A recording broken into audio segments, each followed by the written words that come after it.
और चलिए अब आपको सीधी तस्वीरें दिखाते हैं जहां प्रधानमंत्री नरेंद्र मोदी साउथ का यानी कि दक्षिण का एक सबसे बड़ा त्योहार जो कि पोंगल है उसे मनाते हुए नजर आ रहे हैं। और ऐसे में सीधी तस्वीरें आपको दिखाएंगे। प्रधानमंत्री नरेंद्र मोदी पहुंचे हैं जहां पर पोंगल मनाते हुए पीएम मोदी नजर आ रहे हैं, लोगों से बातचीत कर रहे हैं, क्योंकि आपको बता दें कि आज चूंकि 14 जनवरी है, मकर संक्रांति का ये खास पर्व, और इसके साथ ही दक्षिण का जिक्र किया जाए तो पोंगल का त्योहार चर्चित है।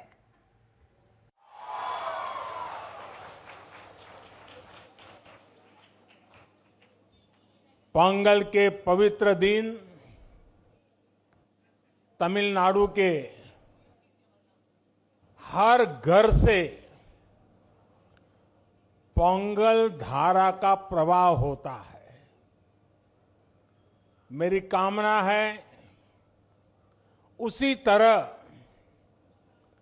आपके जीवन में भी सुख, समृद्धि और संतोष की धारा का प्रवाह निरंतर होता रहे।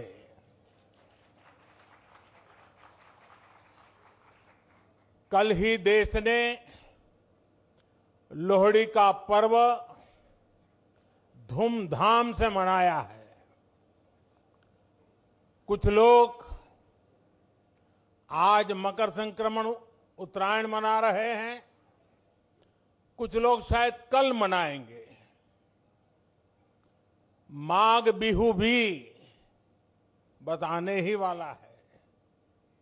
मैं इन सभी पर्वों की सभी देशवासियों को बहुत बहुत बधाई देता हूं, शुभकामनाएं देता हूं। साथियों, यहां मुझे मेरे कई परिचित चेहरे नजर आ रहे हैं। पिछले साल भी हम सब तमिल पुथांडु के अवसर पर यहां मिल चुके हैं। मैं मुरुगन जी को धन्यवाद देता हूं कि उन्होंने मुझे इस अद्भुत आयोजन का हिस्सा बनने का अवसर दिया। ये ऐसा है जैसे मैं अपने परिवार और दोस्तों के साथ कोई उत्सव मना रहा हूं। साथियों, संत तिरुवल्लुवर ने कहा है, तल्ला विळयुळुम तक्कारुम ताळिवल्ला चेवरुम सेवर्द नाडु, यानी अच्छी फसल, पढ़े लिखे व्यक्ति और ईमानदार व्यापारी, ये तीनों मिलकर राष्ट्र निर्माण करते हैं। तिरुवल्लुवर जी ने पॉलिटिशियन का उल्लेख नहीं किया है। ये हम सबको संदेश है। पोंगल पर्व में ताजी फसल को भगवान के चरणों में समर्पित करने की परंपरा है। इस पूरी उत्सव परंपरा के केंद्र में हमारे अन्नदाता, हमारे किसान है।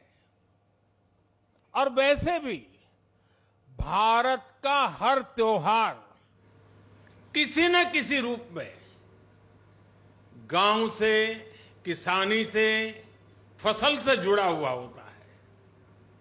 मुझे याद है पिछली बार हमने इस बारे में भी चर्चा की थी कि कैसे हमारे मिलेट्स या श्री अन्न तमिल संस्कृति से जुड़े हुए हैं। मुझे खुशी है कि सुपर फूड को लेकर देश में और दुनिया में एक नई जागृति आई है। हमारे बहुत सारे नौजवान मिलेट्स, श्री अन्न को लेकर नए स्टार्टअप शुरू कर रहे हैं और ये स्टार्टअप्स आज बहुत पॉपुलर हो रहे हैं। श्री अन्न के उत्पादन से हमारे देश के 3 करोड़ से अधिक छोटे किसान जुड़े हुए हैं। हम श्री अन्न को प्रमोट करते हैं तो सीधे सीधे ये 3 करोड़ किसानों का भला होता है। साथियों, पोंगल के अवसर पर तमिल महिलाएं अपने घर के बाहर कोलम बनाती है। सबसे पहले वो आटे का इस्तेमाल करके जमीन पर कई डॉट्स बनाती है और एक बार जब सारे डॉट्स बन जाते हैं तो हर एक का एक अलग महत्व होता है। ये तस्वीर ही मन लुभाने वाली होती है, लेकिन कोलम का असली रूप तब और वैभवशाली हो जाता है जब ये सभी डॉट्स मिला दिए जाते हैं और बड़ी कलाकृति बनाकर इसमें रंग भरा जाता है। हमारा देश और उसकी विविधता भी कोलम के जैसी है। जब देश का कोना कोना एक दूसरे से भावात्मक रूप से जुड़ता है तो हमारी शक्ति एक अलग रूप दिखाती है। पोंगल का पर्व भी एक ऐसा ही पर्व है जो एक भारत श्रेष्ठ भारत की राष्ट्र भावना को दर्शाता है। बीते समय में काशी तमिल संगमम और सौराष्ट्र तमिल संगमम अत्यंत महत्वपूर्ण परंपरा शुरू हुई है और उसमें भी ये भाव प्रकट होता है, ये भावना दिखती है। इन सभी आयोजनों में बहुत बड़ी संख्या में हमारे तमिल भाई बहन उत्साह से हिस्सा लेते हैं। साथियों, एकता की यही भावना 2047 तक विकसित भारत के निर्माण की सबसे बड़ी शक्ति है, सबसे बड़ी पूंजी है।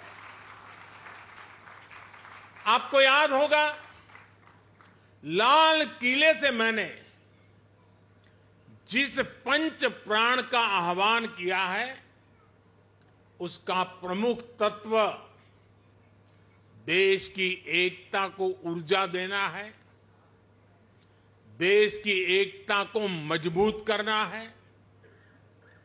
पोंगल के इस पावन पर्व पर हमें देश की एकता को सशक्त करने का संकल्प दोहराना है। साथियों, आज यहां मुझे बताया गया बहुत से कलाकार और जाने-माने कलाकार, गणमान्य कलाकार अपनी प्रस्तुति के लिए तैयार है। आप सब भी इंतजार करते होंगे, मैं भी इंतजार करता हूं। ये सभी कलाकार राजधानी दिल्ली में तमिलनाडु को जीवंत बनाने वाले हैं।